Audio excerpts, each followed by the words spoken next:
বাদশাহ হারুন আল রশিদ একজনকে খুব মহব্বত করতেন। পাগলা টাইপের মাজজুব প্রকৃতির মানুষ ছিল, নাম তার বাহলুল। এই বাহলুলকে খুব বেশি মহব্বত করত, সবাই পাগল জানতো, কিন্তু ছিল প্রকৃত আল্লাহর পাগল, আল্লাহর আশেক, আল্লাহর সাথে খুব খাতির বাহলুলের। বাদশাহ হারুন আল রশিদ আর বিবি দুইজনে মিলা, জুবাইদা মিলা দুইজনে একদিন নদীর কিনারায় ঘুরতে গেছে। এটা জাস্টিস তাকি উসমানীর লেখা, আমি বই থেকে পড়েছি, এটা শোনাচ্ছি। জুলফিকার নকশবন্দির লেখা কিতাব থেকে পড়েছি, বলছি। বাদশাহ হারুন আল রশিদ নদীর কিনারায় গেছেন বিবিকে নিয়ে ঘুরতে বিকেলবেলা। তো দেখে যে বাহলুল নদীর কিনারায় বালু দিয়ে শুকনা বালু উঁচা করে করে ঘর বানাইতেছে। তো এটা দেখছে, তো বাহলুল যায় করে বাহলুলের কাছে বাদশাহ হারুন আল রশিদ যায় বলে, আয় বাহলুল, কি করো? ঘর বানাই, কি করবা? বেচবো। তবে আমার এক ঘরটা যিনি কিনবেন তার জন্য দোয়া করব, আল্লাহ যেন জান্নাতে তাকে একটা ঘর দান করেন। বাহলুল দোয়া করতেছে। বাদশাহ হারুন আল রশিদ বলে, তোমার ঘরের দাম কত? বলে, বাদশাহ নামদার, আমার ঘরের দাম হলো 1 দিনার 1 টাকা। বাদশাহ হারুন আল রশিদ মনে করছেন বাহলুল এখন বিশেষ সময় ডিস্টার্ব করা যাইতো না, আগে আগে বেরিয়ে গেছেন। জুবাইদা পিছন থেকে বাহলুলের কাছে এসে বলে, আয় বাহলুল, কি করো? ঘর বানাই, কি করবা? বেচবো। তবে আমার ঘরটা যিনি কিনবেন তার জন্য দোয়া করব, আল্লাহ যেন জান্নাতে তাকে একটা ঘর দান করেন। জুবাইদা বলে, তোমার ঘরের দাম কত? বলে, বাদশার কাছে যা দাম আপনার কাছে তাই দাম, 1 টাকা 1 দিনার। জুবাইদার সাথে সাথে কোমর থেকে একটা টাকা বাইর করে বলে, নাও, একটা টাকা দিলাম, ঘরটা কিনে নিলাম। তুমি আল্লাহর কাছে দোয়া করো,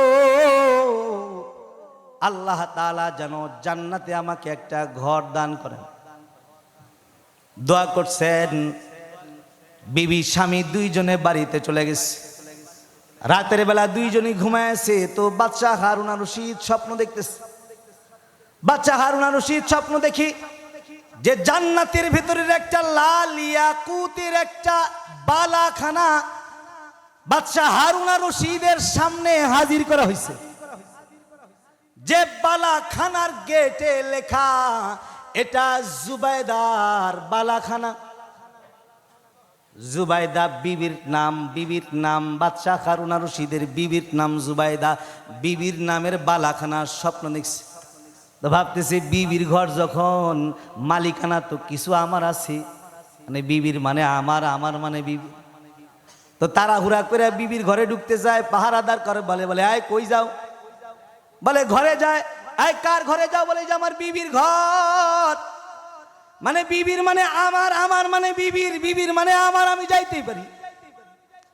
বাদশাহ হারুন আল রশিদ বলে, আমার বিবির ঘরে আমি যাই। বলে, এটা তোমাদের দুনিয়ার নিয়ম, একজনের ঘরে আর একজন যায়, এখানে অনুমতি নাই, মালিকানা যার, অনুমতি তার, ভাগো যাও। তাড়ায় দিছে। তো ঘুম ভেঙে গেছে। ঘুম থেকে জাগ্রত হয়ে পেরেশান হয়ে গেছেন। হায় হায়, কি করলাম? বিবি আমার বাহলুলের কাছ থেকে ঘর কিনলো, জান্নাতে বালাখানা পাইলো, আর আমি ঘর কিনলাম না, জান্নাতে বালাখানাও পাইলাম না। সারাদিন পেরেশান, কাউকে কিছু বলে না বাদশাহ হারুন আল রশিদ। কিন্তু আজ একা একা ভাবতেছেন যে দেখি আর একবার চান্স নদীর কিনারে যায়, যদি বাহলুলকে পায়। আসরের পর আবার নদীর কিনারায় গেছে, যায় দেখে বাহলুল আজও বালু দিয়া ঘর বানাইতেছে। বাহলুলের কাছে যায় বলে, বাহলুল, কি করো? ঘর বানাই, কি করবা? বেচবো। তবে আমার ঘরটা যিনি কিনবেন তার জন্য দোয়া করব, আল্লাহ তাআলা যেন জান্নাতে তাকে একটা ঘর দান করেন। এই কথা বললে সাথে সাথে বাদশা বলে, এই বাহলুল, তোমার ঘরের দাম কত? তাড়াতাড়ি বলো, কারণ দেখছেন রাতে, এখন তাড়াতাড়ি কিনবার চাই। বাহলুল বলে, বাদশা নামদার, আপনি কি সত্যই কিনবেন? বলে, হ্যাঁ, কেনার জন্য রেডি, তাড়াতাড়ি বলো। বলে, যদি কিনবার চান তাহলে আমার এক ঘরের দাম হলো গোটা দুনিয়ার রাজত্ব যদি কেউ আমায় দিবার পারে তাহলে আমার ঘরের মালিকানাটাও আমি তাকে লিখা দিব। বাদশাহ হারুন আর রশিদ হতবাক হয়ে গেছেন, হায় হায়, কয় কি এটা? কালকে বললো এ ঘরের দাম 1 টাকা, আজকে বলে গোটা দুনিয়ার রাজত্ব। হতবাক হয়ে গেছেন, ডাক দিয়ে বলে, এই বাখলুল, এটা কেমন কথা? গতকালকে বললা একই রঙের ঘর, একই ঢঙের ঘর, একই ডিজাইনের ঘর, বললা দাম 1 টাকা, আর আজকে বললা এই ঘরের দাম গোটা দুনিয়ার রাজত্ব। আমি তো গোটা দুনিয়ার রাজা না। গোটা দুনিয়ার রাজা হইলে রাজত্ব দিতাম, কিনতাম, কিন্তু রাজা তো আমি না। তুমি এটা কেন বললা? কালকে দাম চাইলা একরকম, আজকে দাম চাইলা এত কেন জানবার চায়? বাখলুল বলে, বাদশা নামদার, কালকে ছিল না দেখে সদাই কেনা, আর আজকে হলো দেখে দেখে সদাই কেনা। না দেখে বিশ্বাসের দাম এত উঁচু, আর দেখা দেখা বিশ্বাসের দাম এমন। কালকে যিনি কিনছেন উনি তো না দেখা কিনছেন, আর আপনি দেখা শুনে কিনতে আইছেন, দাম বাড়ছে। এজন্য না দেখে বিশ্বাসের দাম আছে, দেখা দেখা বিশ্বাসের দাম নাই। আর না দেখে বিশ্বাস করার নাম হলো ঈমান। এই ঈমানের রং যদি কারোর ভেতরে ঢুকা যায়, আল্লাহ পাক বলেন আমি তাকে মাফ করে দিব। 10 গুণে গুণী হলে রব ক্ষমা করে দিবেন, এটা রবের ওয়াদা। তার মধ্যে 1 নাম্বার গুণ হইল ইন্নাল মুসলিমিনা ওয়াল মুসলিমাত, যে সকল নর ইসলামের রঙের রঙিন হবে, যে সকল নারী ইসলামের রঙের রঙিন হবে, যে সকল পুরুষের ভেতরে ইসলামের রং পাওয়া যাবে, যে সকল নারীর ভেতরে ইসলামের রং পাওয়া যাবে, ইসলামের কালার, ইসলামের রং যে সকল নরনারীর ভেতরে পাওয়া যাবে, রব বলেন আ'আদাল্লাহু লাহুম মাগফিরাহ, আমি রব ওয়াদা করছি আমি আল্লাহ তাকে মাফ করে দিব। ইসলামের রং কি? রং হলো বাবার মুসলমান, মুসলিম বাবার ঔরসে জন্ম নেওয়া, আর নির্দিষ্ট একটু সময় হলে দেহের থেকে চামড়ার একটা অংশ ফালায় দাও, এর নাম মুসলমান। এটার নাম মুসলমান না, এটার নাম মুসলমান না। বহুত খ্রিস্টান আছে যারা আমার আপনার মতো নির্দিষ্ট সময় এসে চামড়া কেটে শরীর থেকে আলাদা করে দেয়। শুধুমাত্র শরীর থেকে একটু চামড়া আলাদা করার নাম মুসলমানই না। শুধুমাত্র মুসলিম বাবার ঔরসে জন্ম নেওয়া, মুসলিম মায়ের গর্ভে জন্ম নেওয়া, এটুকুই একটা মুসলমানের সাইনবোর্ড না। কিছু কালার আছে, আলাদা কিছু রং আছে। ওই রংগুলা যদি কোনো মানুষের ভেতরে এসে যায়, তাহলে ওর নাম মুসলমানদের দপ্তরে উঠে যায়। আর যদি কোনো মানুষ মুসলমান হয়ে জীবন যাপন করে কবরে যায়, তো কবরে ভেতরে আল্লাহ পাক তার জন্য জান্নাতের বিছানা বিছায়া মেহমান নওয়াজি কবর থেকে শুরু হয়ে যায়।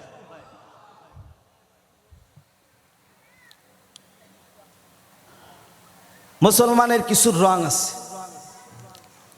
রংগুলার একটা রং বলি, অনেকগুলা রং বলার সময় এখন নাই, একটা রং বলি যেটা এখন আমাদের এই সমাজে বড় অভাব।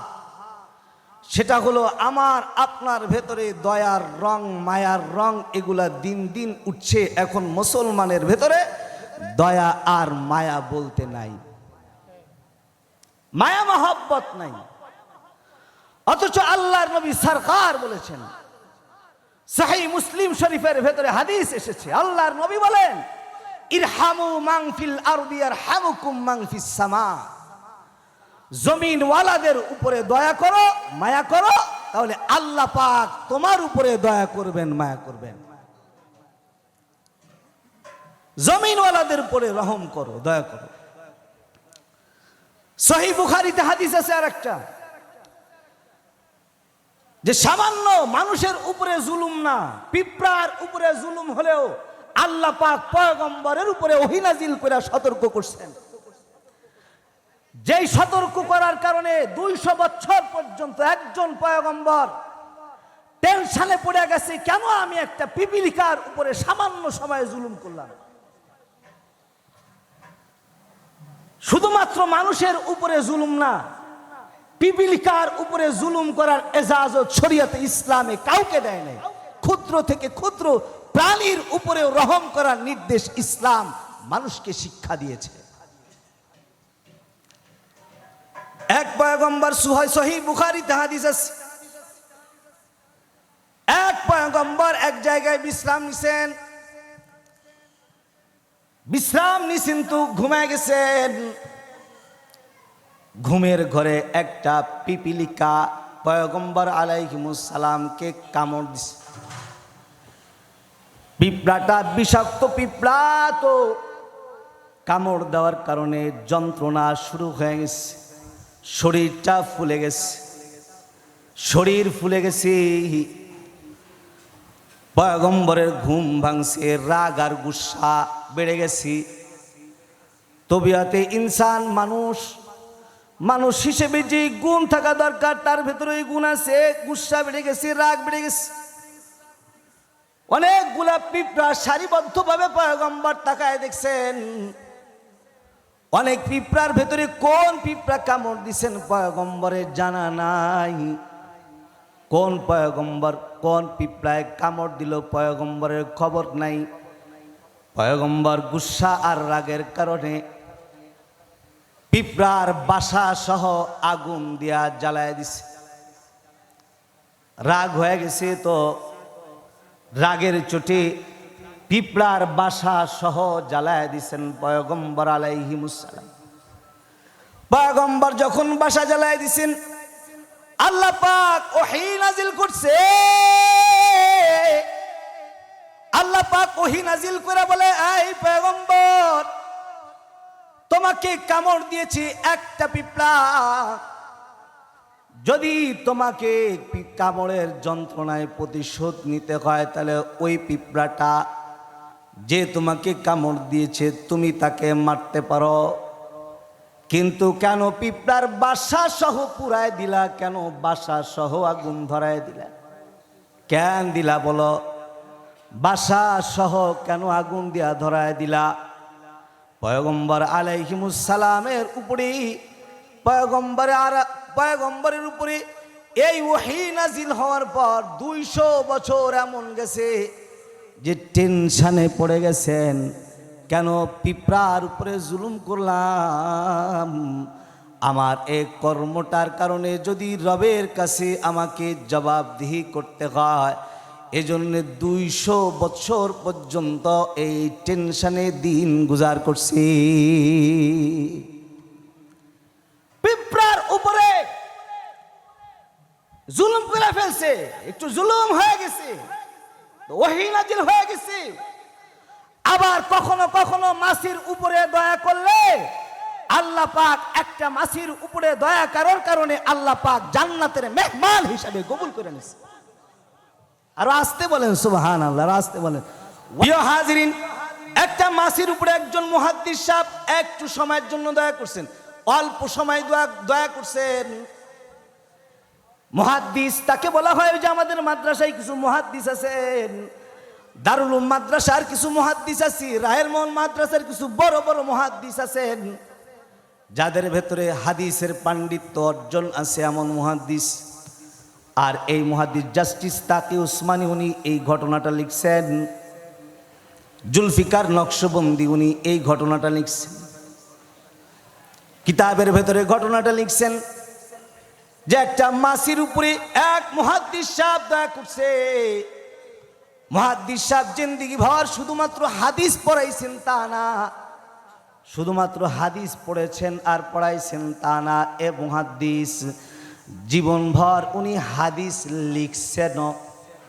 আমল ওই আমল, যেই আমলে কলম দিয়া শুধু হাদিস লেখা যায় না। এখন তো কলম সেট কালি আছে, শুধু লেখা যায়, কিন্তু ওই আমল, যে আমলে লিখতে গেলে দোয়া থেকে কালি নিতে হতো, তারপর লিখতে হতো। এই মুহাদ্দিস সাহেব হাদিস লিখছেন। হাদিস লিখতে লিখতে মুহাদ্দিস সাহেব একদিন মারা গেছেন। মারা যাওয়ার পর তার একজন মুহিব্বিন তাকে স্বপ্ন দেখছে। স্বপ্ন দেখে জিজ্ঞাসা করে, হযরত জিন্দেগি ভর দ্বীনের খিদমত করলেন, খিদমত করতে করতে মারা গেলেন, বলুন তো ওপারে আল্লাহ পাক আপনার সাথে কেমন ব্যবহার করেছেন? মুহাদ্দিস সাহেব বলে যে আমার আল্লাহ আমাকে মাফ করে দিয়েছেন। সুবহানাল্লাহ বলতে জানতে না, আর একটু আস্তে কোন, সুবহানাল্লাহ বললে গুনাহ হইতো। আওয়াজ করে কোন সুবহানাল্লাহ। হয় নাই, আরো জোরে আওয়াজ করে কোন সুবহানাল্লাহ। চিল্লায় কোন আল্লাহু আকবার। আরো জোরে আওয়াজ করে কোন আল্লাহু আকবার। প্রিয় হাজিরিন, মুহাদ্দিস সাহেবকে জিজ্ঞাসা করে আল্লাহ আপনার সাথে কেমন ব্যবহার করছেন? মুহাদ্দিস সাহেব বলে আমার আল্লাহ আমাকে মাফ করে দিয়েছেন। মুহিব্বিন স্বপ্নে জিজ্ঞাসা করে, হযরত আল্লাহ পাক আপনাকে মাফ করবে না তো কাকে মাফ করবেন? জিন্দেগি ভর হাদিস পড়ছেন, জিন্দেগি ভর হাদিস পড়াইছেন, শুধু পড়ছেন আর পড়াইছেন, এর খেদমত করেন নাই। হাদিস লিখছেন, লিখতে লিখতেই তো মরছেন। আপনার মতো মানুষকে আল্লাহ পাক ক্ষমা করবে না তো কাকে ক্ষমা করবেন? মুহাদ্দিস সাহেব বলে, বেটা তুমি যে কারণে ভাবছো যে আল্লাহ পাক আমাকে ক্ষমা দিয়েছেন, আসলে ও কারণে আল্লাহ আমাকে ক্ষমা দেয় নাই। জাস্টিস তাকি উসমানী বলেন, ঘটনাটা বর্ণনা করছেন যে ও কারণে, মুহাদ্দিস সাহেব বলে ও কারণে আল্লাহ তাআলা আমাকে মাফ করে নাই। ভিন্ন একটা কারণে, ভিন্ন একটা গুণের কারণে আল্লাহ তাআলা আমাকে ক্ষমা করে দিয়েছেন। মুহিব্বিন বলে, হযরত কি এমন গুণ অর্জন করছেন যে গুণের কারণে আল্লাহ আপনাকে ক্ষমা করে দিল? মুহাদ্দিস সাহেব বলে, বেটা একদিন বসে বসে আমি হাদিস লিখছিলাম, দোয়াত থেকে কালি উঠায় হাদিস লিখি, আবার উঠায় হাদিস লিখি, আবার উঠায় হাদিস লিখি, লিখছি তো লিখছি, লিখছি তো লিখছি। হঠাৎ করে তাকায় দেখলাম কোত্থেকে একটা মাছি উড়ে এসে আমার দোয়াদের ভেতরে পড়ে গেল। তাকায় দেখলাম একটা মাছি এসে দৌড়ে আমার দোয়াতের ভেতরে পড়ে গেল। আমি ভাবলাম এই মাছিটা হয়তো পিপাসার্থ, পানি পায় নাই, তালাশ করছি কোথায় পানি পাওয়া যায়। পানির তৃষ্ণা মিটাইবার জন্য হয়তো মাছিটা আমার দোয়াদে ঝাঁপ দিয়েছে, কালি থেকে পানি নিবে, চুষবে, খাবে। এই চিন্তা করে বোধহয় মাছিটা দোয়াদের ভেতরে ডুবে গেছে। বলে আমি ভাবলাম এখন যদি আমি আমার কলম দোয়াদে ঢুকাই, তাহলে হয়তো কলমের ডরে মাছিটা দোয়াদ থেকে উঠে পালায়া যাবে, পানির তৃষ্ণা মিটবে না। এজন্য আমি একটু সবরের আমল করলাম, ধৈর্য ধরে একটা মাছির উপরে দয়া করলাম। সামান্য সময় নিজেকে কন্ট্রোল করে একটা মাছির উপরে দয়া করলাম। এই যে সামান্য সময় একটা মাছির উপরে দয়া করলাম, যে দয়ার গুণটা আমার রবের কাছে পছন্দের গুণ হয়ে গেল।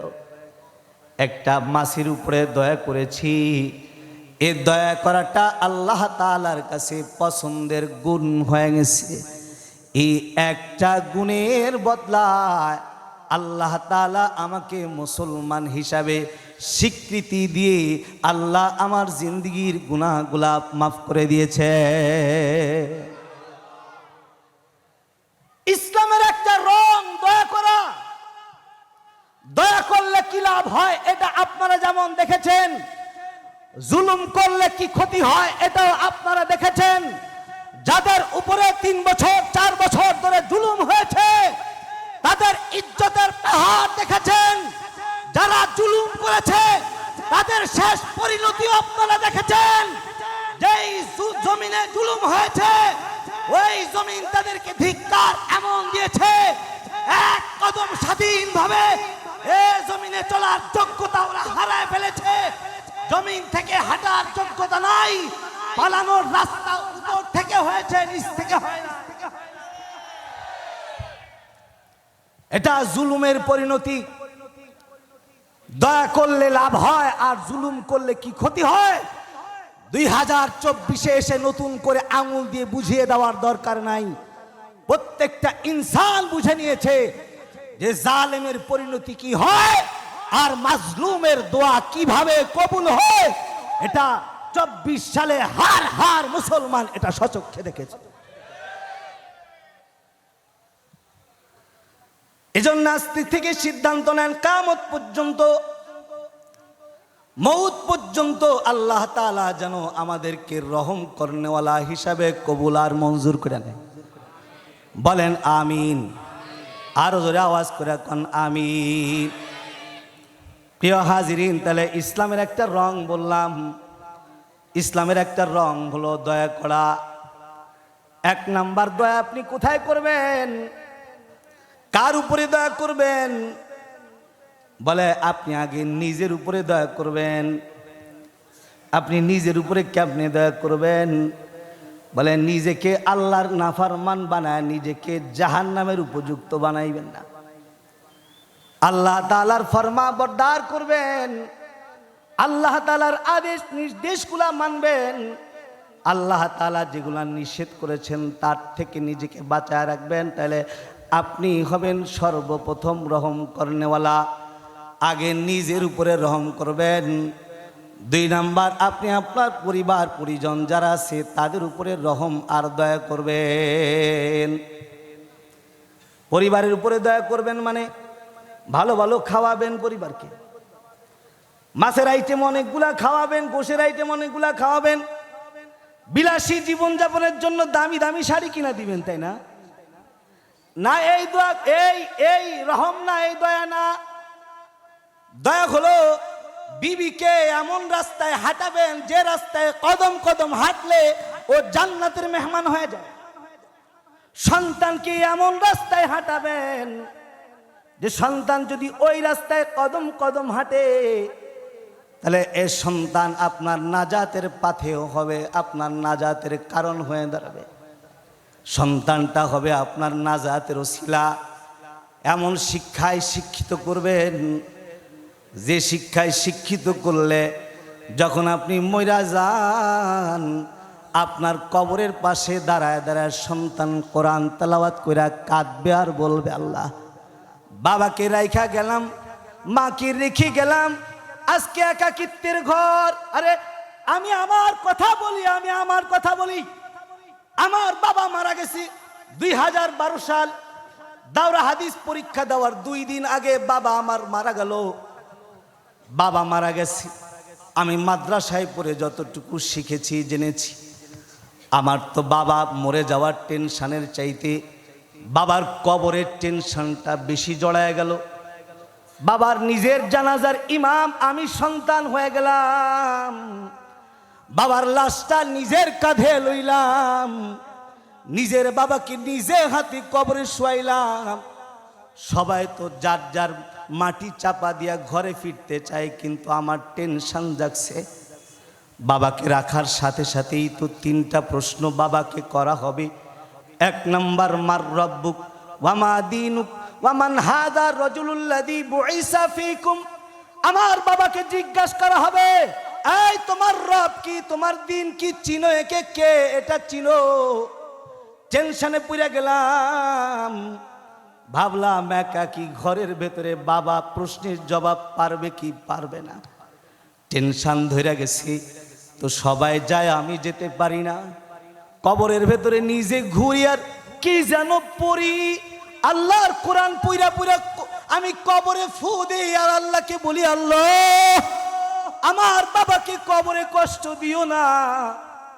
আমি না একটু কোরআনের ছোট্ট একটু খাদেম, আমার সিনাটাই তো সামান্য হলেও ইলমের নূর রাখছো, এর বদলায় আমার বাবাকে কবরে কষ্ট দিও না। কাঁদছি। সবাই গেছে, যাইতে পারি নাই। কারণ হলো ওই শিক্ষা মাদ্রাসার বেষ্টনীর ভেতর থেকে পেয়েছি। যেই শিক্ষায় বলে কবরের প্রশ্নের জবাব যদি না পারে আগুন ধরে যায়, আর প্রশ্নের জবাব যদি সুন্দর করে অ্যান্সার হয় তো কবরে জান্নাতের বিছানা বিছানো হয়ে যায়। এমন সন্তানও এ শতককে দেখেছি, বাপে মারা গেছে আর সন্তান সিগারেট খায়। জিজ্ঞেস করেছি, কপাল পোড়া, তোর বাপে আজ কবরে আর তুই সিগারেট খাস? আমাকে বলেছে, হুজুর টেনশন কমায়, টেনশন কমায়। যেই সন্তান বাপে মরা টেনশন সিগারেট খেয়ে কমায়, বলুন তো এই বাবার যদি প্রশ্নের জবাব ঠিকঠাক না হয় তাহলে কবরের হালত কি হবে? তাহলে আপনি শুধু নিজের উপরে রহম আর দয়া করবেন না, আপনার সন্তানের উপরে দয়া আর মায়া করবেন। সন্তানকে ওই শিক্ষায় শিক্ষিত করে যাবেন যেই সন্তান আপনি কবরে শুয়ে থাকলেও আপনার কবরের টেনশনে সন্তান কবরের পাশে দাঁড়ায় থাকে। সুযোগ পেলেই কবরের পাশে দাঁড়ায় সূরা ইয়াসিনের তেলাওয়াত করে আর রবের কাছে চোখের পানি ছেড়ে ছেড়ে কেঁদে কেঁদে বলে, আল্লাহ, বাপে হয়তো ভুল করেছে, সন্তানের দোয়া নাকি বাবার জন্য মাকবুল হয়। যদি এটাই হয় তো আমার বাবার আমার দোয়াটা কবুল করে আমার বাবাকে মাফ করে দাও। প্রিয় হাজিরিন, তাহলে 1 নাম্বার দয়া করবেন তো ইনশাআল্লাহ? বলেন কার উপরে করবেন? 1 নাম্বার নিজের উপরে, 2 নাম্বার পরিবার পরিজনের উপরে দয়া করবেন। দয়াটা করবেন সন্তানকে সুশিক্ষায় শিক্ষিত করে। বিসিএস ক্যাডার না, এটা সুশিক্ষায় শিক্ষিত না। যদি করতে হয় তো ওটা করার আগে বক্ষটা কোরআন রাখার সিন্দুক বানাইবেন, তারপরে শিখাইবেন। আগে কোরআনের আলো ঢুকান, এরপরে শিখান, আপত্তি নাই। ওই যে ডাক্তার সাহেব আমাদের এখানে এত বড় একটা অঙ্ক দান করে গেল, আরে টাকা থাকলেই দান করা যায় না তো? 1000 কোটি টাকার মালিক, একটা টাকা দিনের জন্য কবুল হয় নাই, দিতে পারে নাই। এই বুঝ শুধুমাত্র কিছুটা ইলমে নূর বক্ষে থাকার কারণে এটা সম্ভব হয়েছে। এই আলেম ওলামার সাথে মিশতে মিশতে আর এ ধুলা মারাইতে মারাইতে কিছুটা আলো ভেতরে ঢুকছে, যেই কারণে ভেতর থেকে জ্বালা। যদি আমার টাকায় একটা সন্তান আলেম হয়ে যায়, এই ওসিলায় হয়তো আল্লাহ পাক আমাকে দিনের খাদেম বানায় কিয়ামতের ময়দানে দাঁড় করাবে। এই যন্ত্রণায় টাকা দেয়, কষ্ট হয় সবার কামাইতে, আপনার যেমন কষ্ট হয় সবার কষ্ট হয়, এরপরও টাকা দেয়। কারণটা কি? কারণ হলো সেটা যে এইটা যদি একটা ওসিলা হয়ে যায়, নিজে আলেম হইতে পারি নাই, সন্তানও বানাইতে পারি নাই, তালেবুল ইলমের খাদেম হয়েছি, খাদেম হিসাবেও যদি রব কবুল করে নেয়, এটা হতে পারে নাজাতের ওসিলা। তাহলে 1 নাম্বার হলো ইন্নাল মুসলিমিনা ওয়াল মুসলিমাত ওয়াল মুমিনিনা ওয়াল মুমিনাত। 2 নাম্বার হলো মুমিনা নর মুমিনা নারী, মানে যে সকল মানুষের ভেতরে ইমানের রং আছে, যে সকল পুরুষের মাঝে ইমানের রং আছে, যে সকল নারীর ভেতরে ইমানের রং আছে। ইমানের রঙের রঙিন কোনো নর যদি হয়, ইমানের রঙের রঙিন যদি কোনো নারী হয়, রব বলেন ভয় করো না, চিন্তা করো না, আ'আদ্দাল্লাহু লাহুম মাগফিরা, তোমার ব্যাপারে আমি রবের মাফের ঘোষণা আছে, আমি তোমাকে মাফ করে দিব। ইমানের রং আছে। ইমান 3 জিনিসের নাম, ইকরারুন বিল লিসান, তাসদীকুন বিল জিনান, আমালুন বিল আরকান। মুখে বলা, বক্ষে ধারণ করা আর আমলে বাস্তবায়ন করা। শুধু মুখে আছে হবে না, শুধু বুকে আছে মুখে নাই। যদি বলার যোগ্যতা থাকে বলতে হবে, বলার যোগ্যতা নাই এটা ইমান হিসাবে স্বীকৃত। যেমন গুঙ্গা আদমি কথা বলতে পারে না, কিন্তু ইশারা করে যদি বলতে পারে আছেন একজন, উনি আল্লাহ, উনি মুমিন লিস্টেড।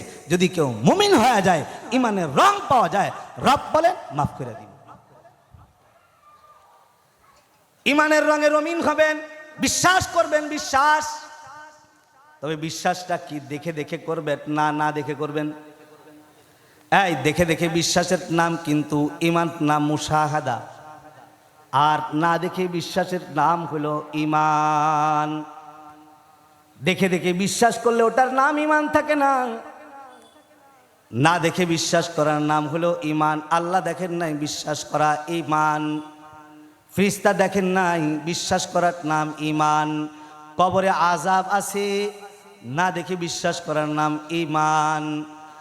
জান্নাত আছে, জাহান্নাম আছে, না দেখে বিশ্বাস করার নাম হলো ঈমান।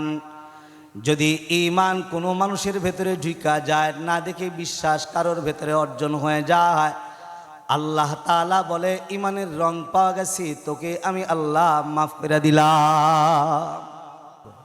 প্রিয় হাজিরিন, 10টা গুণের কথা, 2টা গুণের কথা বলেছি, আরো 8টা গুণ আছে, বলতে গেলেও অনেক সময়। আজকের আলোচনা এখানেই শেষ করছি। আল্লাহ পাক এই দুই গুণে গুণী হওয়ার যোগ্যতা আল্লাহ পাক আমাদেরকে দান করেন। আজ থেকে ওয়াদাবদ্ধ হই, মৌত পর্যন্ত কারোর উপরে জুলুম করব না, বলেন ইনশাআল্লাহ। শুধু মানুষের উপরে না, কোনো হাইওয়ানের উপরেও জুলুম করব না। কারণ মানুষের উপরে জুলুম করলে মাপ নেওয়ার সুযোগ আছে, হাইওয়ানের উপরে জুলুম করলে মাপ নেওয়ার সুযোগ নাই। মানুষের কাছে ভুল করেছেন, জুলুম করেছেন, পা জড়ায় ধরে বলতে পারবেন, ভাইরে ভুল করেছিলাম, মাফ করে দাও। কিন্তু কুকুরের গায়ে লাঠি দিয়ে আঘাত করে পা ভেঙেছেন, কেমনে মাপ চাইবেন? মাপ চাওয়ার সুযোগ নাই। যদি এখানেও জুলুম করে জালেমের খাতায় নাম যায়, তাহলে জুলুম করলে কখনো কখনো মুসলমানি ক্যান্সেল হয়ে যায়। এই জন্য আল্লাহর নবী বলেছেন, আল মুসলিমু মান সালিম আল মুসলিমুনা মিন লিসানিহি। মুখ দিয়া জুলুম করো না, হাত দিয়া জুলুম করো না। হাত মানে গোটা দেহ দিয়া জুলুম করো না, জিহ্বা দিয়া জুলুম করো না। জুলুম করলে মুসলমানি ক্যান্সেল হয়ে যায়, মুসলমানি হারায় যায়। জুলুমের গুণ, বদগুণ থেকে আল্লাহ পাক আমাদেরকে হেফাজত করেন। রহমের গুণ ধারণ করে চলার যোগ্যতা আল্লাহ পাক আমাদেরকে দান করেন। আমিন। ওয়া আখিরি দাওয়ানা আনিল হামদুলিল্লাহি রাব্বিল আলামিন। আসসালামু আলাইকুম ওয়া রাহমাতুল্লাহি ওয়া বারাকাতুহু।